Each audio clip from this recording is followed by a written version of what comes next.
결국 홍명보 감독은 10년 만에 대표팀에 돌아옴과 동시에 외국인 지도자 버금가는 대우도 받습니다. 이임생 이사는 연봉 등 세부 계약 조건에 대해서는 밝힐 수 없지만 이제 한국 지도자들도 외국인 감독 못지않게 대우를 받아야 한다는 생각이라면서 외국인 지도자에 뒤지지 않는 계약을 체결했다고 전했습니다. 홍명보 감독은 지난해 울산과 프로스포츠 최고 연봉인 10억 원의 3년 재계약을 맺은 것으로 알려졌는데 대표팀을 맡으면서 더 많은 연봉을 수령할 것으로 보입니다. 직전 클린스만 감독의 연봉은 약 30억 원, 벤투 감독은 약 19억 5천만 원의 연봉을 받았기 때문에 최소 20억 원이고 최대는 30억 원 수준으로 예상받고 있습니다. 따라서 홍명보의 연봉은 최소 20억에서 최대 30억 원 수준이라는 것인데요. 월드컵 이후 아시안컵까지 계약을 장기간 맺었습니다.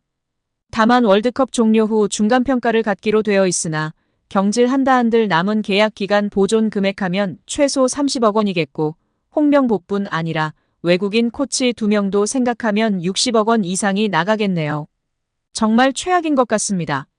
경질 없이 가도 홍명보 30억 원의 외국인 코치들까지 하면 연 60억 원 이상씩 나가는데 대체 왜 캐나다를 이끌고 코파 4강까지 간 제시마치를 안 잡았고 바로 프리미어리그 승격을 코앞에서 놓친 바그너 그리스로 유로를 아쉽게 못 나간 포엣을 버리고 홍명보인지 당최 이해가 가질 않습니다.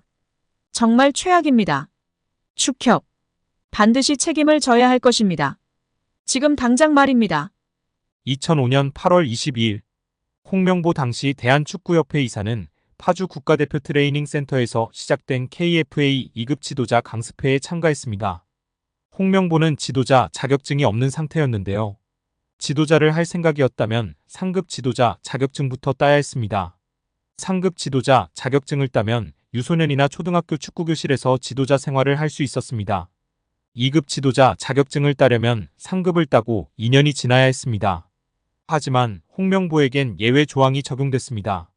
협회는 국가대표팀에서 A매치 20경기 이상을 소화하거나 K리그 100경기 이상 출전한 경력자들에 한해서는 상급 지도자 자격증 없이 바로 2급 지도자 자격증을 딸 수 있게 했습니다.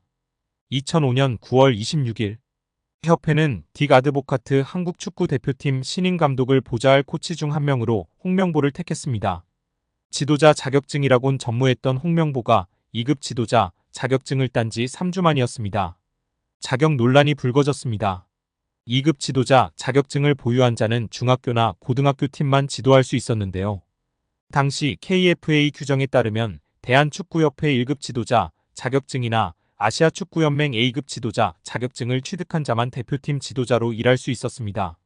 협회는 당시 지휘권을 갖지 않는 보조 지도자 역할이기 때문에 홍명보 코치의 1급 자격증 취득 여부는 크게 문제될 것이 없다는 입장이었습니다. 지도자 경력이라곤 지도자 수업 3주뿐이었던 홍명보는 국가대표팀 코칭 스태프에 합류한 역사적인 사건이었습니다. 홍명보는 국가대표팀 코치를 맡은 지 1년이 채 지나지 않아 2006 독일 월드컵을 치렀습니다. 홍명보에게 국가대표팀 코치로 지도자 생활을 시작해 월드컵을 경험하는 데까지 필요했던 시간은 단 9개월이었습니다.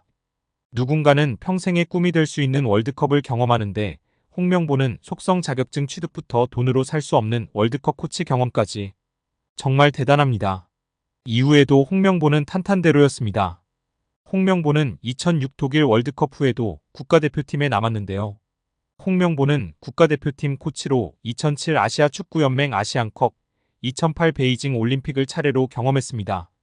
2006 독일 월드컵 16강 진출 실패, 2007 아시안컵 3위 및 음주 파문, 2008 베이징 올림픽 조별리그 탈락 등 대표팀은 실패를 거듭했지만 홍명보가 책임질 건 없었습니다.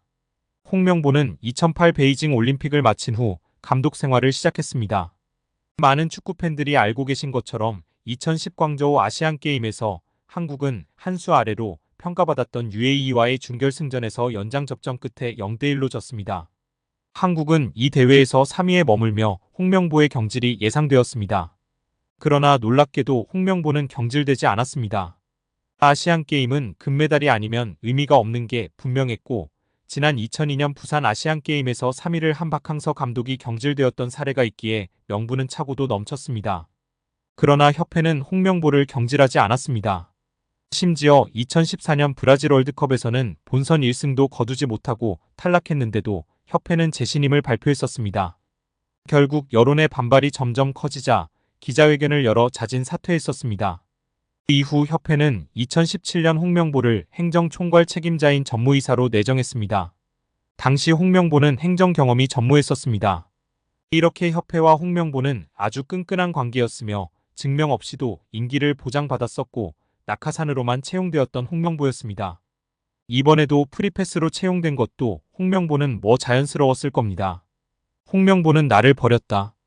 이젠 대한민국 축구밖에 없다고 하며 대표팀 감독을 승낙했다고 밝혔었는데요. 홍명보가 버린 건 자신이 아닌 울산입니다. 울산은 3년 재계약을 맺은 지 1년도 지나지 않은 감독을 협회에 내어주면서 상처만 남겼습니다. 홍명보는 대표팀 감독으로 실력은 물론이거니와 도의 신의를 저버리는 인성도 문제가 있는 감독입니다. 속히 선임 취소 혹은 자진 사퇴만이 답입니다. 한국 축구에서 학명으로 가장 두드러진 인물이 바로 지금 이 시끄러운 와중에 축구 대표팀 감독을 맡은 홍명보 감독입니다. 박종환 감독이 대표팀을 이끌던 1995년 한국팀은 코리아컵 준결승전에서 예선에서 쉽게 승리했던 잠비아에 패했습니다. 그런데 이 경기 전날 박 감독의 억압적이고 비인격적 훈련에 불만을 품고 있던 홍명보, 황선홍 등 주전 선수들이 경기 전날 술집에서 대취할 정도로 술을 마신 사실이 언론에 보도가 돼 난리가 났습니다. 그래서 홍명보 선수 등은 징계 위기에 처했는데 이들은 그 제보자로 박 감독을 꼽았고 언젠가 안갚음하리라 맹세했다고 합니다. 다음해 아시안컵 8강대 이란전에서 한국은 6대2로 참패하였습니다. 유례를 찾기 힘든 처참한 패배입니다. 특히 전반에 2대1로 앞서고 있었는데 휴식 시간 라커룸에서 무슨 일이 있었는지 후반에만 연속으로 5골을 먹은 것입니다. 당사자들은 부인하지만 이 사건은 축구계뿐 아니라 축구팬들도 의혹을 거두지 않고 있습니다. 박 감독은 결국 감독에서 물러났고 당시를 회상하며 자살까지도 생각했을 만큼 개인적으로도 충격이 컸다고 했습니다.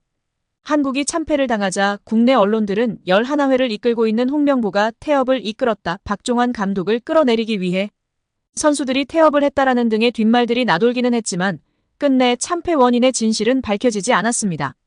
당시 한 언론은 홍명보 선수가 과학적이고 체계적으로 지도하는 감독을 원한다며 스파르타식 훈련을 고집하는 박종환 감독에게 노골적인 반기를 들었지만 누구보다도 체계적으로 지도했던 아나톨리 비쇼베츠 전 감독에게도 노골적인 불만을 터뜨렸다고 전했습니다.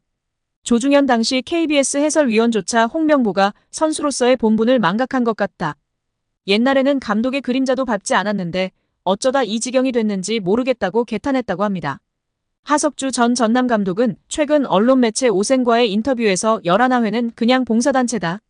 내가 회장을 맡고 있다. 라고 밝힐 뿐 특별한 이야기는 하지 않았었습니다.